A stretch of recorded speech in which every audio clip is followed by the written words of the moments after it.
మార్కాపురం జిల్లా కొమరోలు మండలంలోని మొదటి పంచాయతీ కార్యదర్శిగా విధులు నిర్వర్తిస్తున్న జనార్దన్ రెడ్డి కేంద్ర ప్రభుత్వ రైల్వే శాఖలో టికెట్ కలెక్టర్గా ఎంపిక కావడంతో ఆయనకు రెండో పంచాయతీ అభివృద్ధి అధికారి వైగీత ఆధ్వర్యంలో సచివాలయ ఉద్యోగులు ఘనంగా వేడుకల సమావేశం నిర్వహించారు.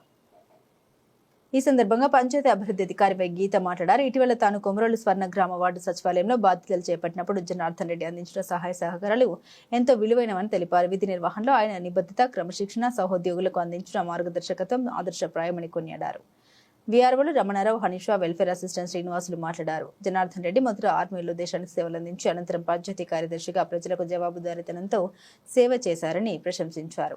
సమయపాలన, కర్తవ్య నిష్ఠ, ఉద్యోగ బాధ్యతల నిర్వహణలో ఆయనకు తమకు ఆదర్శంగా నిలిచారని పేర్కొన్నారు. అనంతరం జనార్దన్ రెడ్డి మాట్లాడుతూ కొమరోలు మండలంలో 2 ఏళ్ల పాటు విధులు నిర్వర్తించే సమయంలో సహకరించిన మండల అభివృద్ధి అధికారులు, పంచాయతీ అభివృద్ధి అధికారులు, సచివాలయ ఉద్యోగులు, సహచర సిబ్బందికి కృతజ్ఞతలు తెలిపారు. రైల్వే శాఖలో కూడా అదే అంకిత భావంతో సేవలు అందిస్తామని తెలిపారు. ఈ కార్యక్రమంలో వెల్ఫేర్ అసిస్టెంట్ శ్రీనివాసులు సమావేశ నిర్వహణ బాధ్యతలు చేపట్టగా సచివాలయానికి చెందిన వివిధ విభాగాల ఉద్యోగులు పాల్గొని జనార్దన్ రెడ్డికి శుభాకాంక్షలు తెలియజేస్తూ ఘనంగా వేడుకలు పలికారు.